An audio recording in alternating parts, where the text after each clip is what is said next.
mais um podcast do MSR. O MSR leva o nome do método Stephanie Rich. Eu sou Stephanie Rich, sou personal trainer, sou fisioterapeuta. Você que está chegando agora, conhecer agora o nosso trabalho, a gente aqui fala sobre movimento, a gente fala sobre como você pode ajudar o seu corpo e como você vai se sentir melhor fazendo exercício, conhecendo o seu corpo e conhecendo profissionais importantes como, por exemplo, Priscila Kyriazi, doutora Priscila Kyriazi. Obrigada pelo convite, Ô, amiga. Pri, Tô nós tão temos uma história de feliz amor, hoje. eu diria, né, Nem me amiga? fale, é muito Nem sei tempo, quanto né? É muito tempo. Muitos anos de amizade, muito tempo que você cuida de mim, da minha mãe, da minha Verdade. família, né? Prazer pra mim, Esther. Ai, eu tô Um muito amor, feliz. viu? Vamos ensinar esse povo a se cuidar um Vamos. pouquinho? Já conta um pouco, Pri, por que medicina? Esté, eu não venho de uma família de médicos, mas o meu padrinho que me fez o meu parto, ele acabou ficando amigo dos meus pais Te batizou, e, inclusive? e aí ele me batizou e era o único médico então da família. Então eu cresci muito ligada a ele, ia lá na clínica, nos hospitais que ele tinha aqui em Campinas e aí ele me influenciou muito. Ah, E imaginei. daí começou o amor. Eu, esse ano, faço 24 anos de formada, agora em novembro, 18 anos de consultório, no mesmo lugar, Firme e há forte. 18 anos só na endocrinologia. Amo A de gente se conheceu, paixão você minha tinha acabado de se especialidade. formar, mais ou É, menos, né? Nossa, muito bem. verdade. E Pri, por que endocrinologia? Ah, eu acho que é o amor pelos hormônios, porque ou você ama ou você odeia. Na minha faculdade, Esté, a gente era mais forte a parte de dermato. Tá. Então, eu queria fazer dermato, mas aí acabei desistindo. E aí fui para endócrino. Acho Por esse ponto aí, por como. por essa paixão dos hormônios mesmo. E aí super me identifiquei. E Pri, quando uma pessoa precisa procurar um endócrino? É o encanto da endocrinologia e que pode ser desde o nascimento até a senilidade, você pode passar com endócrino. E a gente avalia cada fase hormonal que a pessoa tá. Mas tem alguns sintomas que podem já merecer. Por exemplo, queda de cabelo, unha fraca, cansaço, sonolência, pode ser disfunções da tireoide ou alguma deficiência de vitaminas. E o mais prevalente que a gente acaba atendendo é o diabetes. Então, sintomas de diabetes como perda de peso, fazer muito xixi durante o dia, acordar à noite para urinar. Acordar uma vez só é normal, mas se começar a acordar 2 a 3 vezes já Já é não um é. sinal de alerta. Exato. E fraqueza, cansaço, muita sede, até fazer xixi e começar formiguinha no vaso. É um Hum, alerta super interessante que a pessoa pode estar com diabetes. já fala, preciso já me cuidar, porque o corpo fala, né, Pri? Verdade. Além da doença que você já falou, diabetes, por exemplo, tem alguma outra mais prevalente? Em primeiro lugar, mais incidente é a obesidade, que a gente trata. Que Depois o anda aqui de mão dada diabetes, com. com diabetes. Depois tireoide. Aí vem distúrbio de colesterol, de hormônio, menopausa, deficiência hormonal em homens. Sabe que eu tenho um caso clínico meu, né? Que eu, com 30 anos, a minha tireoide resolveu não querer funcionar muito bem. Verdade. Mas hoje, depois de tudo que a gente vem estudando, né? Eu percebo o seguinte, o sono não era uma coisa importante para mim naquela Não época, parecia, né? né? Então, eu dormia 4 horas e acordava ótima. Aí, hoje em dia, eu vejo que não é bem por aí. Até o cortisol alto você tinha, né? Exatamente. E com 30 anos, né? 30 Super anos. ativa, super Aham. com tudo. Mas era ativa até demais. Verdade. Bom, fala um pouco da diabetes para mim. Então, diabetes é uma doença crônica, silenciosa, que não tem cura. Então, ela é muito séria porque a diabetes é a sétima causa de morte no Brasil. A primeira causa são as doenças cardiovasculares. Mas dentro das doenças cardiovasculares, O infarto, por exemplo, a terceira causa é o diabetes. 70% dos pacientes que têm diabetes tipo 2 há mais de 10 anos vão desenvolver uma doença cardiovascular. É muito alta essa incidência. E aí tem diálise, é a segunda causa de diálise, cegueira, o diabetes é a quinta causa de cegueira, amputações. Metade dos pacientes que sofreram amputações são diabéticos. E sabia que em 30% deles vão morrer no primeiro ano pós-amputação? Uau. Então, é uma doença que traz muito ônus para o sistema de saúde, muitas sequelas. Então, as pessoas têm que ter esse alerta, né? É uma causa de morte importante. A gente vai desmistificar isso hoje, aqui e agora. Já explica um pouquinho a diferença da diabetes tipo 1 e da tipo 2. Ah, perfeito. O diabetes tipo 2 são 20 milhões de pacientes no Brasil.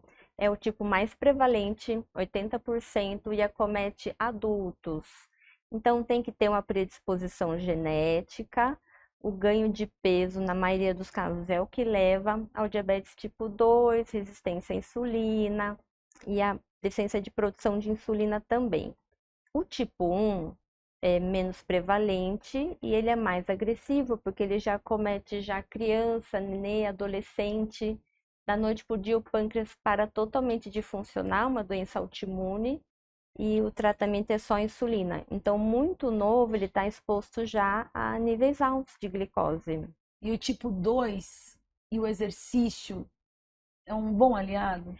É remédio, a gente sabe, tem estudos que quem faz pelo menos 150 minutos de atividade física aeróbica por semana funciona igual remédio. Então, o tipo 2, ele é prevenível na maioria dos casos. 58% dos pacientes pré-diabéticos vão ficar diabéticos em 10 anos. Então, dá para prevenir, dá tempo, né? Dá tempo para mudar bastante coisa. Dá tempo. Pri, obesidade e diabetes. Explica um pouquinho essa questão da resistência à insulina, que é um assunto que está muito na moda e as pessoas não entendem muito bem. Não é fácil também a pessoa desenvolver diabetes. Tem que ter propensão, tá? A gente vê muitos obesos que ganham peso por inteiro, são aqueles mais cheinhos. Se a gente for ver, ele é um obeso metabolicamente mais saudável do que aquela pessoa que começa a engordar só na barriga.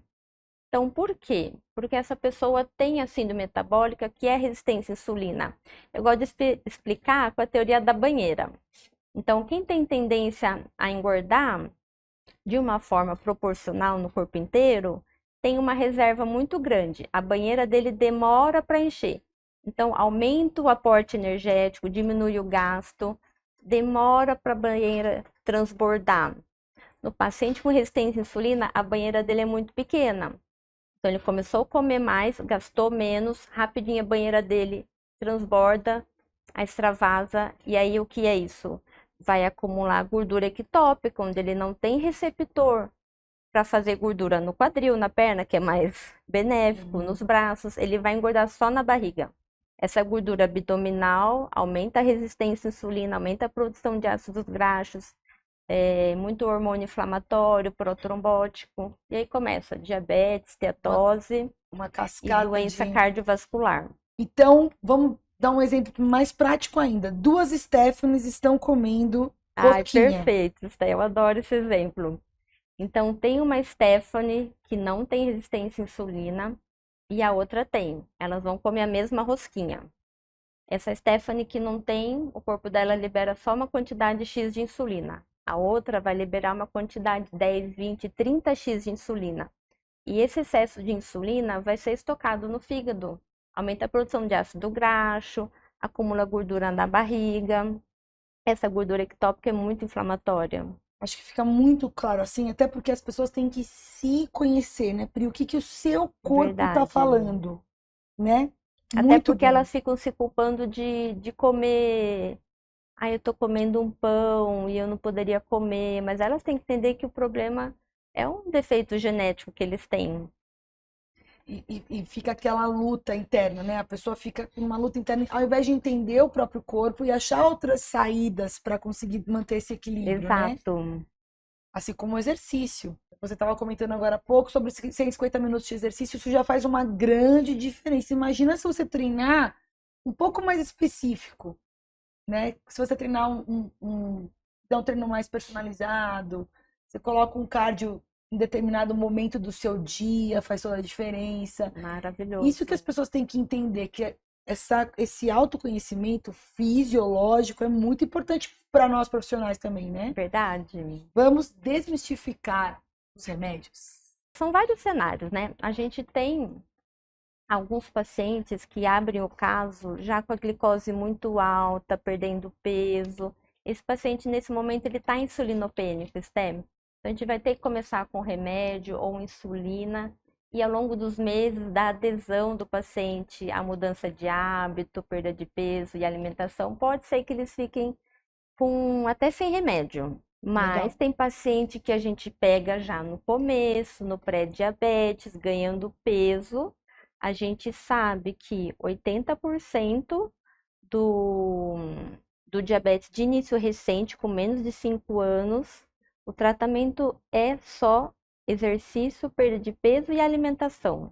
Quando a pessoa perde muito peso, ela consegue, entrando nesses bons hábitos, ela consegue uma remissão, inclusive, disso. Consegue. A gente tem um estudo bem famoso de 2017, que é o estudo DIRECT, onde os pacientes que emagreceram mais de 15% do peso, 85 tiveram remissão do diabetes. Então, de lá para cá, Esté, a gente tem uma visão mais. A gente não tem uma visão mais glucocêntrica no tratamento do diabetes. A gente tende primeiro a tratar o excesso de peso. E ainda falando sobre medicamento, como que a gente pode conduzir essas questões com a obesidade mesmo, sabe? O Ozempic, por exemplo, é uma solução definitiva? Não é. Em se tratando de obesidade, que é uma doença crônica, nem a cirurgia bariátrica é o ponto final. Mas esses remédios são maravilhosos. Eles estão revolucionando o tratamento da obesidade. A gente nunca teve medicamentos com 20% de perda de peso, com 30% de perda de peso.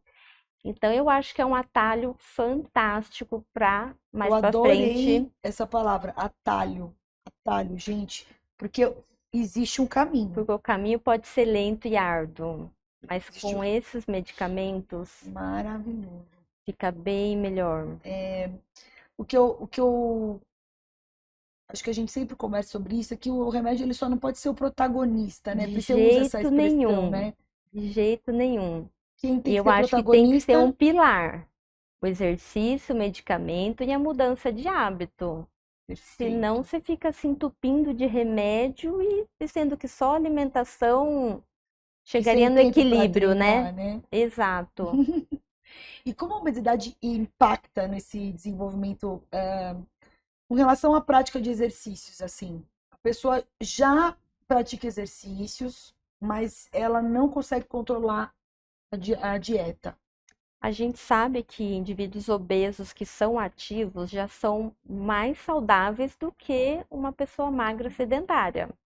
E Por ponto favor, final. um pouco mais, de novo, mais alto, vai. A gente Música sabe para os que meus ouvidos.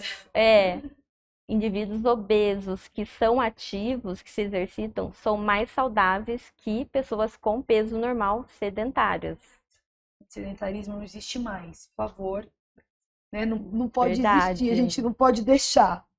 Pri, saúde emocional do diabético. Então, Esté, não é intencional. Aí é estresse, é muita ansiedade que acaba não levando o indivíduo à mudança de hábito, exercício e querer ficar só no medicamento. A gente tem que batalhar muito para isso, né? Para as Também acho. pessoas. E a internet, você acha que está influenciando as pessoas a Eu ficarem muito acho. focadas no remédio? Eu acho que tem os dois lados. Eu acho que está muito dividido. Eu acho que quem é muito de remédio, eu acho que não fica muito em internet. Pelo menos nos meus pacientes, que é uma amostra muito grande, já são pacientes mais complicados, cheios de medicamentos. Você lá no consultório, você está vendo uma mudança com as informações, as pessoas estão mais ativas? Ou ainda há muito que a gente tem que fazer, assim, Eu acho que ainda tem muito. tem chão, né? Tem. Com esses avanços dos tratamentos da diabetes, a gente tem mais opções hoje em dia, né? Vamos dar uma organizada isso na mente das pessoas? Então a gente começou com o Ozempic desde 2018, que é para tratar diabetes, mas já em estudos para obesidade. Aí agora em agosto chegou o Wegovy, que é o Ozempic na dose de 2,4, que está na bula que é para tratar a obesidade. Então o Wegovy, ele conseguiu em um ano 17% de perda de peso. Um terço dos pacientes perdem mais de 20% do peso e teve uma redução dos estudos de menos de 20% de mortalidade por todas as causas. Aqueles three-point MACEs que a gente fala. Uhum. Então, e aí o ano que vem chega o Mounjaro.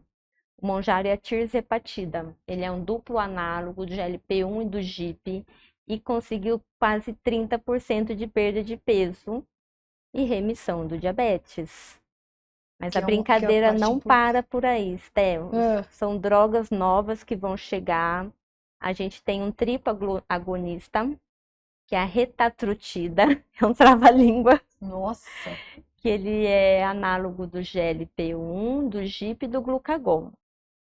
Para você ter uma ideia, metade dos pacientes chegaram a emagrecer um quarto do peso e um quarto dos pacientes emagreceram mais de 30%, quase se equivalendo a uma cirurgia bariátrica.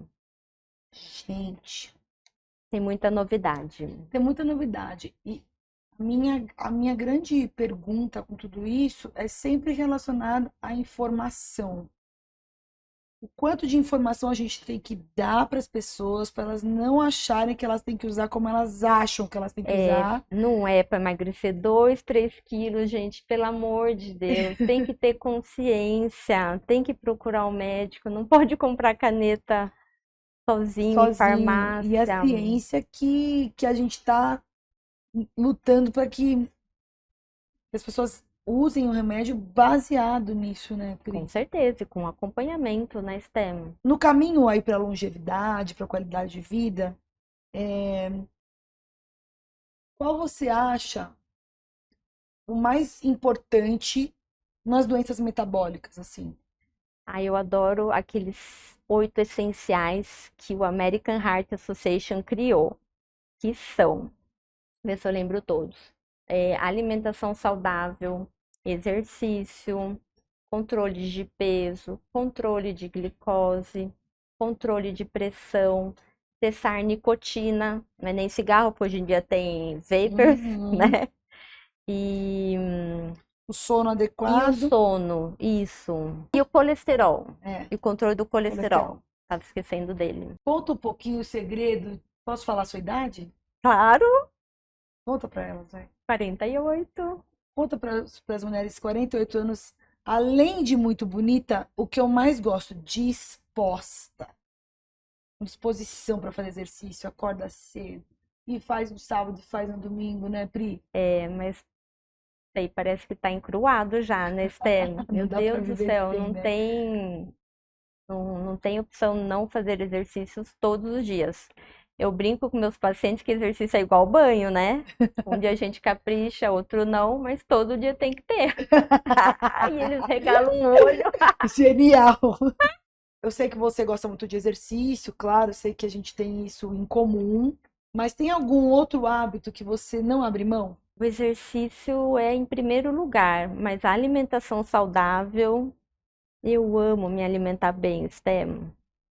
A sensação, né? Pri? As pessoas têm que começar a se alimentar com a sensação de estar se nutrindo, É né? verdade, Porque não é comer por comer, né?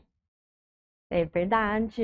Eu amo me alimentar bem e eu passo por muita aprovação, né? Porque na minha casa toda quarta-feira é pizza. Todo mundo já sabe, são uns 10 anos. Aí o que que eu faço? Eu janto antes, depois para degustar uns pedacinhos, porque eu não vou ficar sem. Uhum. Também não vou me privar, né? Nem do nosso vinhozinho de vez em quando. Também é. Uhum. Pri, As pessoas estão com. Não tem medo do remédio e tem medo do suplemento? Ah, Ainda? isso é bastante comum. Conta. Tem pessoas que acham que o whey protein é bomba e que tem medo de tomar. O whey protein é alimento e você pode colocar ele ao longo do dia, que é muito prático. Então, não é bomba e pode tomar. Assim como a creatina, que Creatina, estão suplemento estudando super bastante. seguro, até para memória, longevidade. É bem seguro e também não é perigoso. Ótimo. Mas também quem tem que controlar isso é um profissional, né? Com Não, certeza, não é para ficar fazendo nada, nutricionista, a Deus dará. endócrino, O exercício, Pri, a gente sabe que o exercício vai ajudar, a gente fala muito do exercício, alimentação, sono, blá blá blá. E a gente sabe que tem muito estudo relacionado ao exercício aeróbico, né? Só que a pessoa tá lá tomando uma medicação nova, conseguindo perder peso. Na minha cabeça acende um alerta muito específico que é a massa muscular. Como que você verdade. lá no consultório já mostra a importância do treino de força, por exemplo? Eu explico muito bem. Falei, olha, você quer começar um programa de emagrecimento, você quer tomar medicamento, a gente vai ter que ver a sua massa muscular antes. Se ela tiver já com uma massa muscular no limite inferior, talvez eu não passe o remédio, ou a gente acompanha. Mas na fase de perda de peso, tem que fazer de 2 a 3 vezes de musculação, pelo menos. E a gente vê que preserva muito a massa muscular. Principalmente tomando esses remédios Só potentes, que tem que ser Ozempic, estimulado, né? Wegovy. Então, começou a tomar os medicamentos, a musculação é primordial. Até sem medicamento, né, Esté? O emagrecimento hoje em dia é baseado no ganho de massa muscular. Quanto mais músculo você tem, aumenta o metabolismo basal e seu corpo já queima caloria em É repouso. melhor a vida. Fora, claro, para o controle do diabetes, quanto mais músculo você tem, mais a insulina entra para dentro do corpo mais a glicose entra para dentro do sangue sem recrutar insulina. Tem um caso de uma aluna que é muito interessante, assim, ela sempre foi ativa, mas quando ela começou a tomar a medicação, porque estava acima do peso e pré-diabética, foi muito importante ver a diferença na disposição, inclusive para o treino. Ela já fazia exercício. A gente geralmente está falando aqui com pessoas que já entenderam um pouco como funciona essa demanda de vida aí, exercício, alimentação, sono. Mas a pessoa que já treina, ela tem que ainda sentir um estímulo diferente. E foi muito importante para essa paciente, nossa em comum, esse upgrade que ela deu de vontade de treinar, de se sentir melhor, de se sentir mais disposta. Ah, eu falo que coisa boa puxa coisa boa, Esté. Então você precisa dar uma ajuda É, né? medicamentosa. Tem um caso clínico legal para Eu contar? tenho. É uma paciente que eu amo de paixão. Ela tem 59 anos, já na menopausa, há uns 4 anos, faz reposição da menopausa. E ela veio descontente porque ela é muito vaidosa, muito disciplinada. Ela tinha 76 quilos, ela tem 1,70 m, então se você for ver IMC de 26, um Uhum. pouquinho acima, mas ela estava com 35% percentual de gordura, 87 de circunferência Aumentou um abdominal. pouquinho, né, nos últimos Para a mulher tem que tempos. estar abaixo de 80 e abaixo de 90 para homem, circunferência abdominal. E pré-diabética, glicose 104 e a hemoglobina glicada 5,8, normal abaixo de 5,6. E aí a gente começou com o Ozempic. Isso em 1 ano e meio, ela baixou 11 quilos, nem usou dose alta do medicamento, treina muita musculação e Mudou. eu acho que ela não abaixou nem 1 quilo de músculo e o Maravilha. percentual de gordura foi para 26. Para a mulher tem que estar abaixo de 28%. Então ela está super contente. Agora, na fase de manutenção, subiu um pouquinho o peso, mas é esperado, né? A gente bate num peso e aí o peso O sobe um próprio pouco para corpo responde manter. assim, né? Uhum. Mas está super feliz e realmente, metabolicamente, muito saudável. Então a estética não tem como separar da saúde, Stem. Ela E tá ela aliada. perdeu 10 centímetros de circunferência abdominal. E Pri, remissão do remédio? Então, a gente Como que tá começou a essa fase? tirar, já começa a aumentar um pouquinho o peso. Eu Talvez brinco com os empurrar um pacientes, pouquinho vocês mais. querem spoiler? Eles falam assim, até quando, doutora, vou tomar o remédio? Eu falei, mas aí é pergunta de milhões, né? Mas, infelizmente, pode ser que tenha que tomar um pouquinho do remédio a vida toda. Até engrenar, até você ter muita segurança de tirar. Ainda mais se eles são muito potentes remédios. Sim. Então tem que tirar bem devagarzinho. Do corpo entender, se adaptar, né? É, Pri, a gente falou de obesidade, a gente falou de diabetes, mas eu quero voltar lá naquele assunto tireoide, porque eu acho que é uma doença que acomete muitas mulheres, principalmente após os 30, 40 anos, nesse mundo novo que a gente está vivendo, que a mulher está cansada, sobrecarregada. Como você vê isso no consultório? é super prevalente, né? Este o hipotiroidismo, é a doença autoimune mais comum e realmente acomete mulheres mais depois dos 30, 40 e depois da menopausa aumenta a incidência do hipotiroidismo. Então é bastante importante. E Sintomas. O que as mulheres têm que ficar alerta com a tireoide? então, é que não tem nenhum sintoma específico. Queda de cabelo, unha fraca, sono, cansaço, indisposição. Pode ser disfunção da tireoide ou pode ser alguma deficiência de vitaminas. Inclusive, Sté, se você está com a B12 muito baixa ou a ferritina muito baixa, o TSH começa a subir. Então, Hum, primeiro a gente tem que deixar as vitaminas rastrear. bem bonitas e depois dosar o TSH. Tem pacientes que têm os anticorpos a vida toda, que têm a tireoidite de Hashimoto e pode não manifestar disfunção. E como que a gente tenta? Por que que hoje em dia tem muita doença autoimune? Por estresse. Então a gente tenta sempre deixar os minerais, as vitaminas bem dentro do normal e controle de estresse, para não abrir a caixinha da doença autoimune. Igual aconteceu no Covid, né? Quem tinha tendência acabou desenvolvendo pressão alta, diabetes, doenças da tireoide. E aquele estresse todo acabou puxando a doença autoimune que estava ali, sem manifestação. Pri, o podcast começou a gente falando com mulheres 50 a mais, mas a nossa audiência está ampliando. Eu vejo que a gente tem recebido mensagem de mulheres com 40 anos, como eu estou chegando, de 35 a Tô 45 saindo. anos.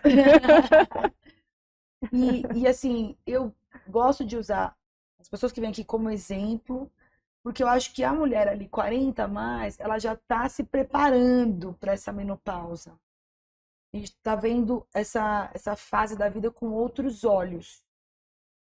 Você acha importante a gente já começar esse alerta assim antes? Sim, Principalmente de ir ao médico e mudar os hábitos? é. O tratamento da menopausa, na verdade, tem que começar. A gente começa a ter sintomas, entrar no climatério de 6 a 8 anos antes, Esté, da última menstruação. Então, o controle de peso, exercício, mudança de hábito vai chegar na fase da menopausa de um jeito bem mais suave. Vai ser bem melhor. Agora, se você chega já com obesidade, com pressão alta, com diabetes, é bem mais tumultuado, bem mais difícil até de tratar, né? Melhor já ir preparando o campo. Com certeza. Hoje, lá no consultório, a grande prevalência de pacientes são mulheres São mulheres, STEM. e os homens estão começando a se Os homens cuidar são ou só arrastados arrastados pelas pelas. esposas, né? Eu falo assim: ah, você é da legião dos maridos arrastados pelas esposas. É muito legal, tendo muita família e a maioria vem mais arrastadinha Mais mesmo. arrastado, não querendo ir. E os filhos, os mais jovens, estão ficando Ai, tem uma doentes, Pri? moçada, não, tem uma moçada muito antenada, já fazendo academia, alimentação saudável, passando em consulta para perguntar se pode tomar whey, creatina. Ai, tá Será muito que vem uma legal, geração viu? mais ativa aí pra Ah, eu gente? acho, A gente dar um salto na humanidade? eu acho. Pessoal, agora vamos para as respostas rápidas, o nosso sprint. Maior erro no tratamento do diabetes.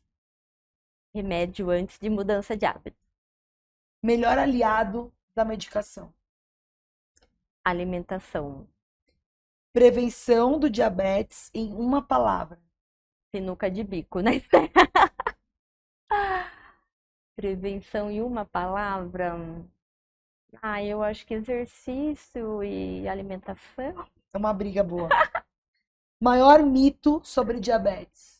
Não poder comer açúcar. Um hábito que todos deveriam evitar. Comer açúcar ou um carboidrato de estômago vazio. Eu tenho pavor, eu fico só imaginando aquele pico de insulina, aquela lipogênese, acumula gordura na barriga, no fígado. Primeira proteína. Então tem que ter estratégias, né? Comer junto com carboidrato, uma gordura boa, uma proteína. Hábito saudável que você nunca abre mão. Eu acho que é exercício. Complete Diário. a frase. Exercício, alimentação, sono e... Um pouquinho de vinho de vez em quando. Aê! Aí eu tô sendo a Pri, né? Maravilhoso. O que a doutora Priscila diria para a mulher Priscila? Que olha, você poderia ser minha paciente padrão. Que orgulho de você. Não é Como uma você falsa profeta, Pri. não sou, Steph. Eu falei, cara, como que você conseguiu chegar aqui? Morro de orgulho. Só poderia beber um pouquinho menos pra ser perfeita. Mas eu odeio gente perfeita. Muito bom. Odeio perfeição. Então vamos dar um recado juntas para essa mulherada aí? Vamos. Mulheres 40 mais, 50 mais, você que já percebe mudanças no seu corpo, alerta, né, Pri? Quanto mais cedo prevenir esse ganho de acúmulo na barriga, com muito exercício, musculação. Procure um endócrino para que você já esteja ciente de como estão os seus exames. Alinhar os hormônios, as vitaminas, eu acho que é fundamental. Acho que vai ser E exercício. um caminho bem mais suave. Anda de mão dada com exercício aqui, ó. Médico, exercício. Dá tudo certo. Verdade, Sté. Obrigada. Que delícia. Chegamos ao fim, amiga. Muito obrigada por tudo, por ter Amei, vindo. Sté. Obrigada pelo E convite. você que nos assistiu até agora, eu preciso agradecer. Espero que vocês estejam gostando desse trabalho que eu tô fazendo com muito amor. Que eu quero mesmo que você aprenda a se amar, tá?